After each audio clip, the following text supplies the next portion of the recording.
Hello everyone, welcome to my channel Psycho Study.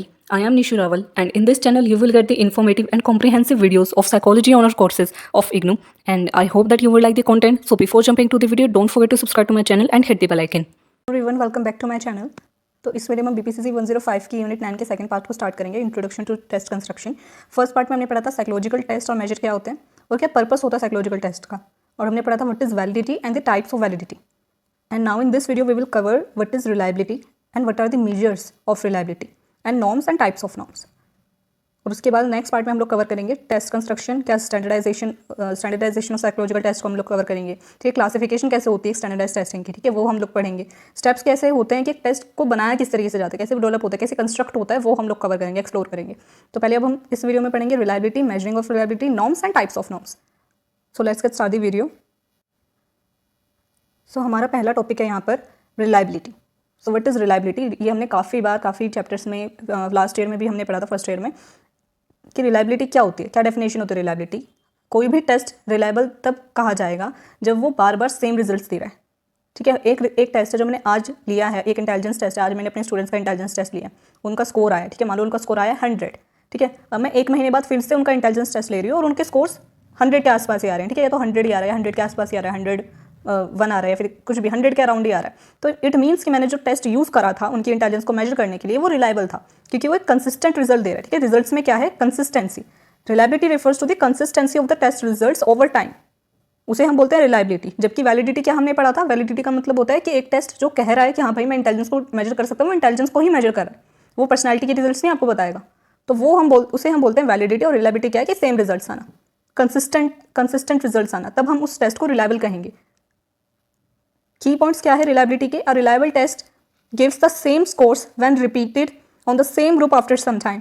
Reliability inspires confidence and trust in the test measurements.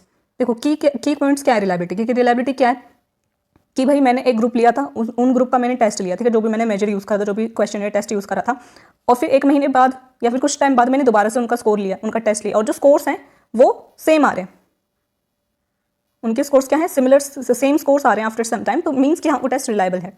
और जब हमारा test जो reliable होता है उससे हमें क्या पता चलता है, हमें कॉन्फिडेंस आता है कि हाँ हमारे जो रिजल्ट्स हैं वो सही हैं, कॉन्ट्राडिक्ट रिजल्ट्स नहीं है। ठीक है, मेरे को ये डाउट करने की जरूरत नहीं कि अरे इंटेलिजेंस के 2 स्कोर आए हैं, इस पर्सन का 100 भी इंटेलिजेंस आया, इस पर्सन का 130 इंटेलिजेंस स्कोर आया है, तो मेरे को कौन सा लेना चाहिए। इट मीन्स कि वो टेस्ट रिलायबल ही नहीं था, मुझे कोई दूसरा स्कोर यूज़ करना चाहिए, कोई दूसरा मेजर यूज़ करना चाहिए वहाँ पर। ठीक है, तो मुझे कॉन्फिडेंस आता है अपने टेस्ट की मेजरमेंट्स को लेकर के, क्योंकि सिमिलर रिजल्ट्स आ रहे हैं। A test is reliable if it consistently provides the same score for the same individual। अगर सेम इंडिविजुअल के लिए या फिर सेम ग्रुप के लिए सेम स्कोर्स आ रहे हैं, इट मीन्स कि मेरा जो टेस्ट है, जो मेजर मैंने यूज़ करा है वो रिलायबल है, उसे हम रिलायबिलिटी बोलते हैं। यहाँ पर एग्जांपल दिए हुए हैं 2, अब कोई भी एक एग्जांपल लेकर के आ सकते हो एग्जाम में, इंटेलिजेंस टेस्ट को लेकर के, पर्सनैलिटी टेस्ट को लेकर के। एग्जांपल क्या है, सिंपल कि भाई आपका आप जो है इंटेलिजेंस टेस्ट ले रहे हो, ठीक है, या फिर हम पर्सनैलिटी वाला एग्जांपल लेते हैं, आप अपने स्टूडेंट्स का, ठीक है, जो भी इंडिविजुअल आपके सामने है उसका पर्सनैलिटी टेस्ट ले रहे हो। अब पर्सनैलिटी तो इंसान की एक ही रहेगी, ठीक है, वो एक या 2 दिन के अंदर या फिर 1 हफ्ते के अंदर, 1 महीने के अंदर नहीं बदल जाएगी आपकी पर्सनैलिटी। तो कोई एक पर्सन है, पर्सनैलिटी टेस्ट हमने उसका लिया, उसकी पर्सनैलिटी क्या आ रही है, उसकी पर्सनैलिटी टेस्ट में आ रहा है कि भाई वो एक्सट्रोवर्ट है, ठीक है। आपने 20 दिन बाद फिर उसका टेस्ट लिया पर्सनैलिटी टेस्ट, और अब वो उसका स्कोर क्या बता रहे हैं कि भाई वो इंट्रोवर्ट है। तो क्या वो टेस्ट रिलायबल है, वो पर्सनैलिटी टेस्ट रिलायबल है जो एक ही पर्सन की 2 पर्सनैलिटीज बता रहा है। इट मीन्स कि वो टेस्ट जो आपने यूज़ करा है, वो जो मेजर यूज़ करा है वो रिलायबल नहीं है। तो पर्सनैलिटी टेस्ट में क्या होगा, यहाँ पर रिलायबल कैसे होगा पर्सनैलिटी टेस्ट की, जो एडमिनिस्टर करे किसी भी एम्प्लॉय की, यहाँ पे एग्जाम्पल दिया है, personality test is administer to an employ during hiring and then again after 6 months. कि सिनेरियो क्या दिया है यहाँ पर कि एक एम्प्लॉय को हम लोग देख रहे हैं, उसका हमने पर्सनैलिटी टेस्ट लिया है उसको हायर करने से पहले, और 6 मंथ्स बाद फिर से हमने उसका टेस्ट लिया है। अब रिलायबिलिटी कैसे पता चलेगी, consistent results indicate a reliable test, different result suggest the test lack reliability. अगर सेम रिजल्ट्स आते हैं 6 मंथ्स बाद भी, इट मीन्स कि मेरा जो मेजर था, जो मैंने टेस्ट लिया था वो रिलायबल था। अगर नहीं आते, कॉन्ट्राडिक्टरी रिजल्ट्स आते हैं, इट मीन्स कि मेरा मेजर रिलायबल नहीं था। तो ये होती है रिलायबिलिटी, इसको हमने एक्सप्लेन करा, अब हम देखेंगे इसकी इंपॉर्टेंस क्या है।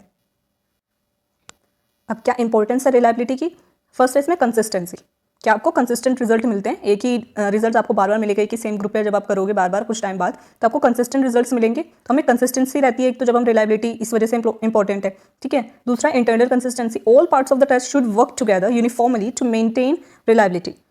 अब देखो आपके जो टेस्ट होने चाहिए, ठीक है, जो आपका क्वेश्चनर होता है, ठीक है, टेस्ट क्या है, जो क्वेश्चनर है, सेट ऑफ क्वेश्चन है जिसमें, ठीक है, तो उसके सारे जितने भी आइटम्स में जितने भी क्वेश्चन हैं उसके अंदर, वो सब एक दूसरे से मिलते जुलते होने चाहिए, यूनिफॉर्म होने चाहिए, यानी कि सब रिलायबल होने चाहिए, सब कंसिस्टेंस होने चाहिए, एक दूसरे से मिलते जुलते होने चाहिए, ताकि वो रिलायबल रहे। तो जब कोई टेस्ट को हम बोलते हैं क्या ये रिलायबल है, हम उसको चेक भी करेंगे, आगे हम मेजर्स पढ़ेंगे कि किस तरीके से हम बता सकते हैं कि टेस्ट रिलायबल है। 4 वेज है हमारे पास। तो इंटरनल कंसिस्टेंसी भी हम लोग देखते हैं कि जितने भी क्वेश्चंस हैं, ठीक है, सेट ऑफ क्वेश्चंस, क्या वो सभी रिलायबल हैं, क्या वो सभी एक दूसरे से मिलते जुलते हैं। हम स्प्लिट हाफ टेक्निक का यूज़ करते हैं, ठीक है, हम लोग पैरेलल फॉर्म मेथड यूज़ करते हैं, और भी टेक्निक्स का हम लोग यूज़ करते हैं। इंटर आइटम कंसिस्टेंसी हम लोग पढ़ेंगे, ठीक है। तो इंटरनल कंसिस्टेंसी का भी हमें पता चलता है जब हम रिलायबिलिटी चेक करते हैं। थर्ड इसमें guidance. Reliable test provide a solid basis for giving advice और making decisions based on the results.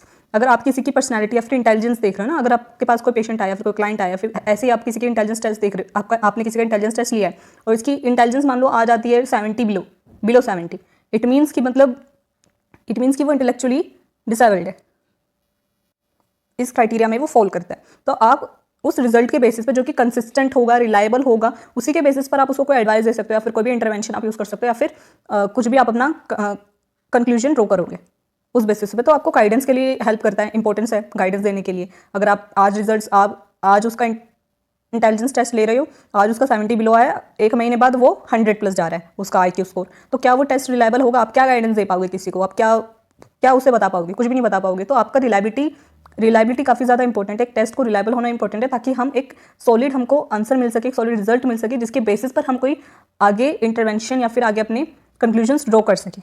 तो उसके लिए रिलायबिलिटी होना बहुत ज़रूरी है एक टेस्ट की। फिर आ जाता है हमारा मेन पॉइंट। देखो इसमें रिलायबिलिटी क्या होता है, क्यों वो इंपॉर्टेंट होती है, हमने समझ लिया। अब रिलायबिलिटी को हम लोग मेजर कैसे कर सकते हैं? So there are 4 main ways through which we can measure the reliability. First है इसमें test retest method. Test retest method क्या होता है? जैसे नाम से समझ में आ रहा है, आप एक बार टेस्ट करोगे फिर दोबारा से टेस्ट करोगे। प्रोसेस क्या होती है इसमें? Administer the same test to the same group at 2 different times. कि आप क्या करोगे? आपने इंटेलिजेंस टेस्ट लिया है, जो मैं जब से एग्जांपल बता रही हूँ आपको, वही चीज़ है टेस्ट रीटेस्ट मेथड। कि आपने आज एक ग्रुप लिया है आपकी क्लास में, ठीक है, 40 स्टूडेंट्स है, आपने 40 स्टूडेंट्स को लिया, उनका आज आपने इंटेलिजेंस टेस्ट लिया, उनके स्कोर्स लिए रख लिए। फिर आपने 1 महीने बाद फिर से उनका इंटेलिजेंस टेस्ट लिया, सेम क्वेश्चन का यूज़ करते हुए, और फिर से उनके स्कोर्स निकाले। तो फिर आप देखोगे कि क्या स्कोर्स में कंसिस्टेंसी है या कोई डिफरेंस आ रहा है। और अगर काफ़ी मेजर डिफरेंस आ रहा है, काफ़ी सिग्निफिकेंट डिफरेंस आ रहा है, इट मीन्स कि वो जो मेजर आपने यूज़ करा था वो इतना रिलायबल नहीं है। तो इस तरीके से हम किसी मेजर की, किसी टेस्ट की, किसी क्वेश्चनर की रिलायबिलिटी को मेजर कर सकते हैं टेस्ट रीटेस्ट मेथड से, ठीक है। या एग्जाम्पल एग्जाम में लिख करके आना ही आपको। फिर सेकंड जो इसमें मेथड है वो है पैरेलल फॉर्म मेथड। अब ये पैरेलल फॉर्म मेथड क्या होता है? प्रोसेस क्या होती है? Give the same group 2 different test that measures the same thing.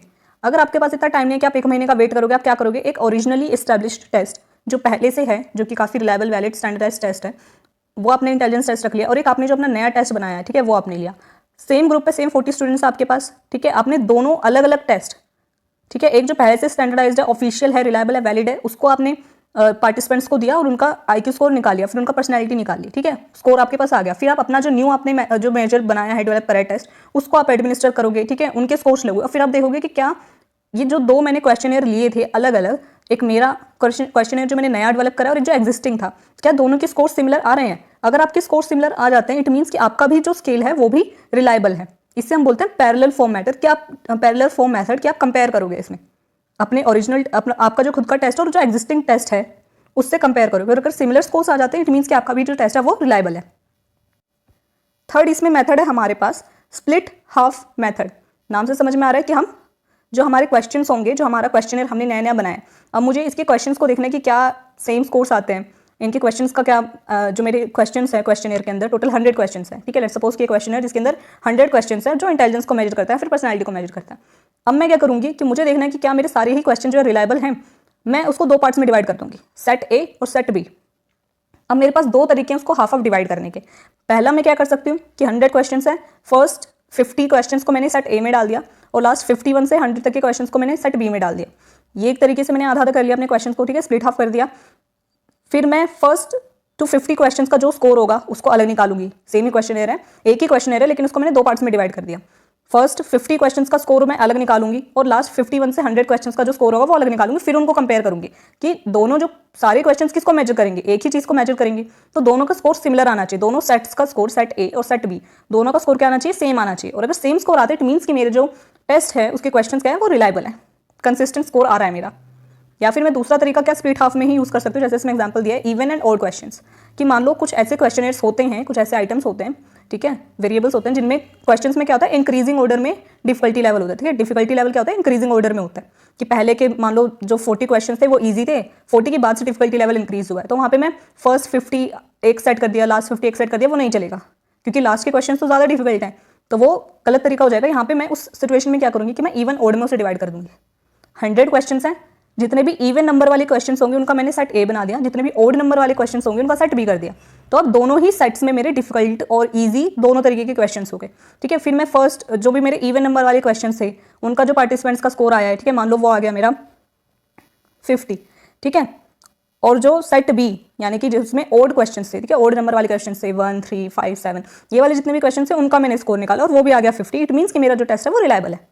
तो ये होता है स्प्लिट हाफ टेक्निक जो हम लोग यूज़ करते हैं अपने टेस्ट की रिलायबिलिटी को चेक करने के लिए। अब लास्ट है इसमें method inter item consistency. Inter item consistency में क्या होता है, check the relationship between scores of individual items and the total test score.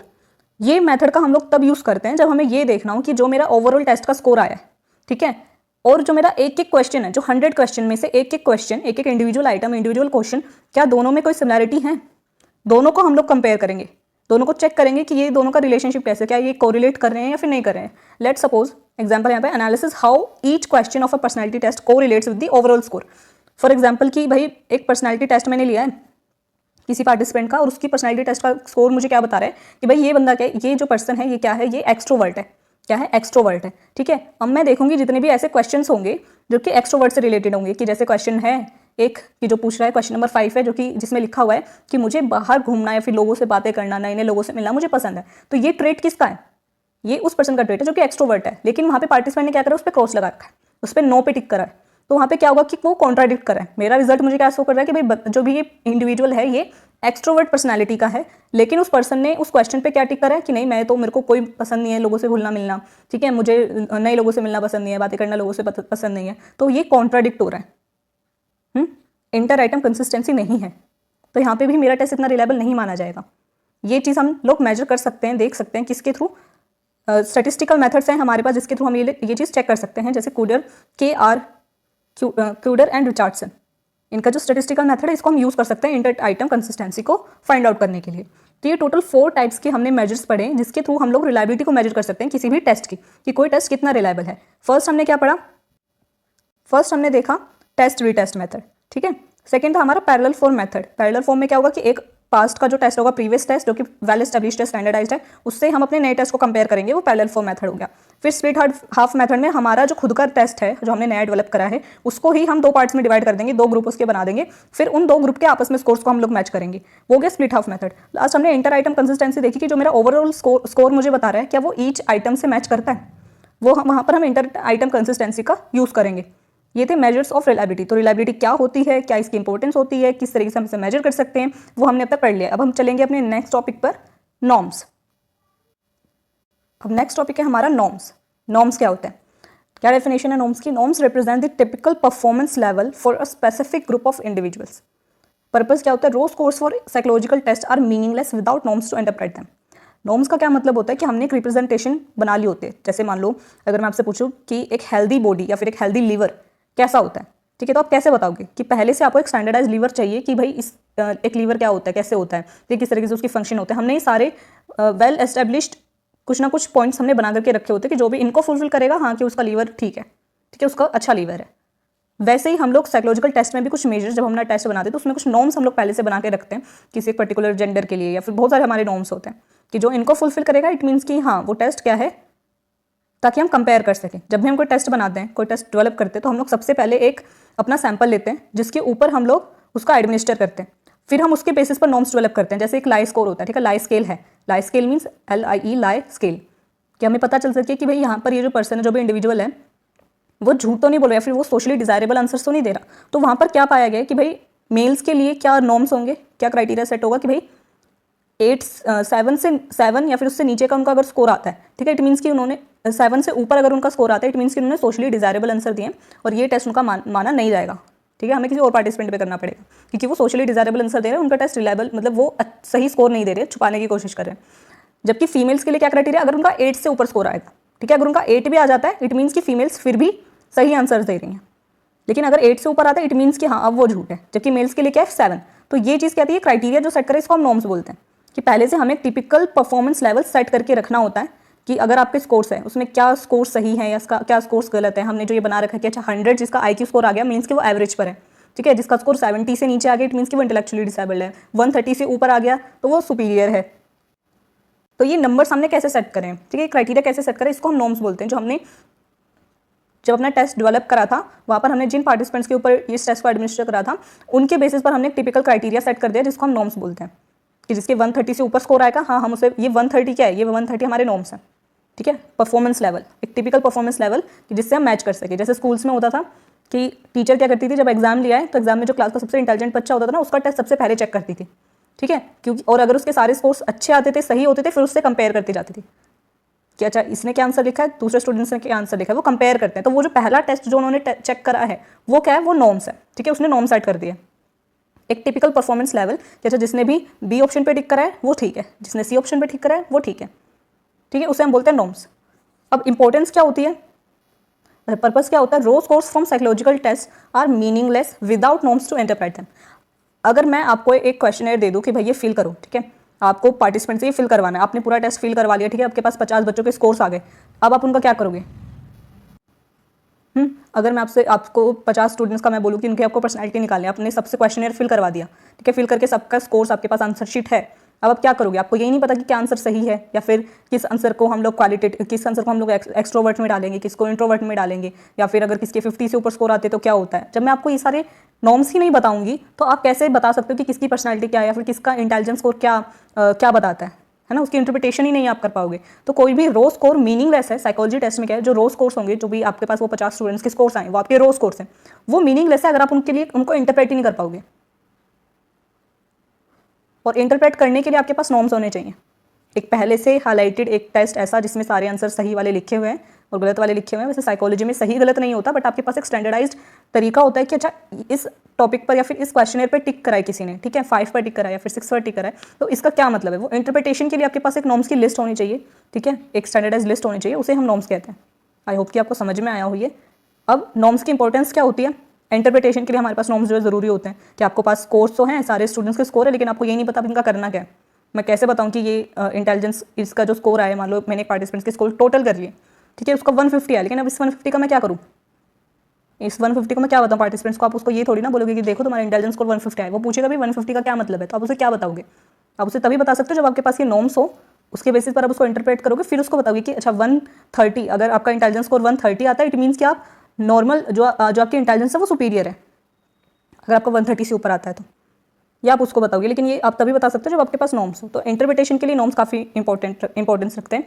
Comparison के लिए इंपॉर्टेंस रखते हैं कि आपके पास 50 टेस्ट है तो 50 टेस्ट को आप सिर्फ वो एक ही जो स्टैंडर्डाइज नॉर्म्स सेट हुए हैं, जो एक टिपिकल परफॉर्मेंस लेवल पहले से सेट है, उसी से आप कंपेयर करते रहोगे तो वो ईजी हो जाएगा आपके लिए।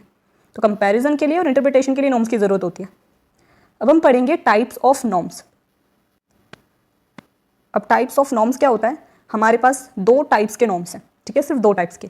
फर्स्ट है डेवलपमेंटल नॉर्म्स। डेवलपमेंटल नॉर्म्स क्या है, show the normal developmental path for an individual. Developmental norms क्या हो गए कि normal developmental path for an individual, ठीक है। जैसे एग्जांपल से अगर हम समझे कि मेंटल एज के लिए नॉर्म्स, कि जैसे मैं बोलूँ कि 1 साल तक क्या है बच्चे बोलना स्टार्ट कर देते हैं, ठीक है, 1 साल तक के जो बच्चे जो होते हैं, छोटे बच्चे, वो क्या वो बोलना स्टार्ट कर देते हैं, ये क्या है एक डेवलपमेंटल नॉर्म।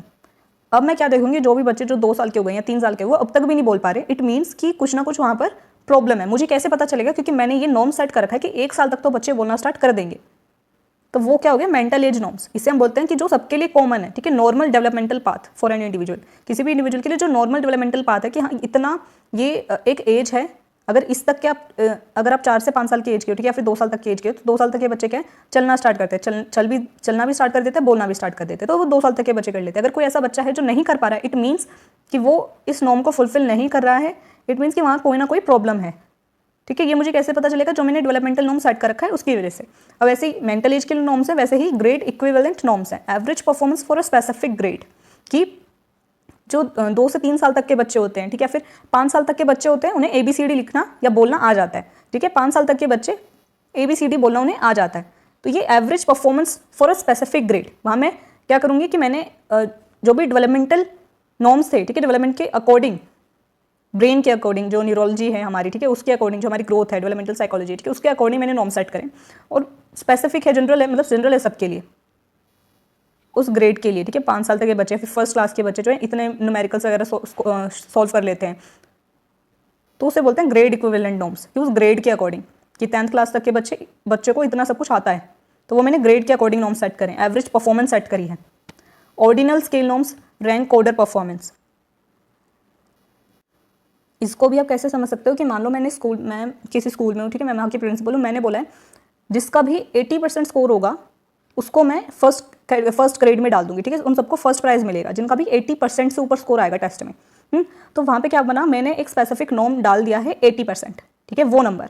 तो जो भी 80% को क्रॉस कर देगा, बेशक हो सकता है कि कोई एक जो 10 स्टूडेंट्स ऐसे हैं जिनके 90+ स्कोर आए हैं, ठीक है, तो वो तो फर्स्ट ग्रेड में है, ठीक है, फर्स्ट पोजीशन उनकी है। बट एक ही कोई स्टूडेंट है जिसके 81% आया, बट मैंने उसको भी फर्स्ट पोजीशन पे ही डाल दिया क्योंकि उसने उस नॉर्म को पार कर लिया है। तो वो क्या हो गया, डेवलपमेंटल नॉर्म, कि मैंने एक नंबर सेट कर रखा है, उस नंबर को जो क्रॉस कर देगा, जो उस क्राइटेरिया को क्रॉस कर देगा, वो सब एक ही कैटेगरी में, वो हो गया डेवलपमेंटल नॉर्म्स। वहाँ मैं दूसरे बच्चों से कंपेयर नहीं करूँगी कि यार इसके तो 81% आए हैं और बाकियों के 90% आए हैं, 91 आए हैं, तो ये एक ही ग्रुप में कैसे हो गए, नहीं।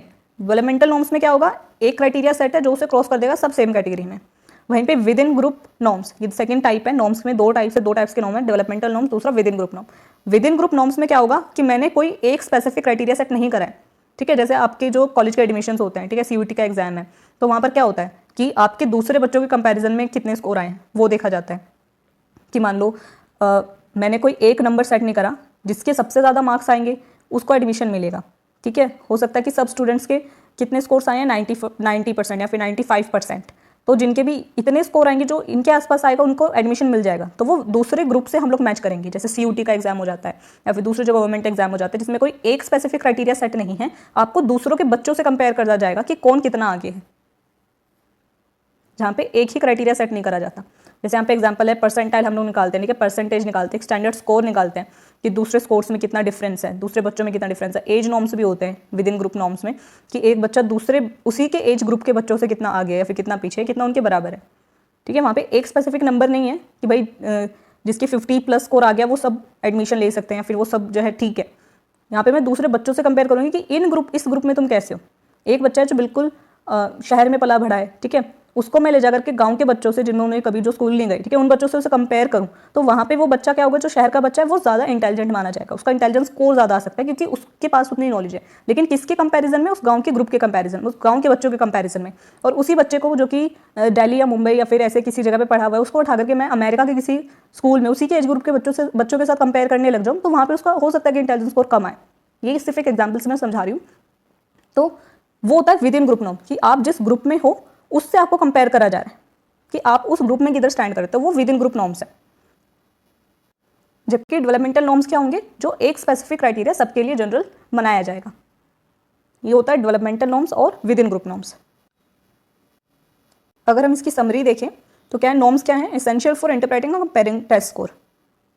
नॉर्म्स क्या होते हैं, हमारी इंटरप्रिटेशन के लिए और कंपैरिजन के लिए जो है ज़रूरी होते हैं। नॉर्म्स कितने टाइप्स के नॉर्म्स होते हैं, सिर्फ 2 टाइप्स के नॉर्म्स होते हैं, डेवलपमेंटल नॉर्म्स और with in group norms. For example जैसे हम परसेंटाइल निकालते हैं, ठीक है, उससे कंपेयर करते हैं कि अगर आपके 60% आए हैं, मान लो आपके 60% से अगर हम देखें तो आपके 60% आए हैं, तो आप कितने बच्चों से ऊपर हो, ठीक है, तो आप 49 जो स्टूडेंट्स हैं, 49% परसेंटेज हैं जिन स्टूडेंट्स की, उनसे आप ऊपर हो, ठीक है, लेकिन बाकी के जो 50% है उससे आप नीचे हो।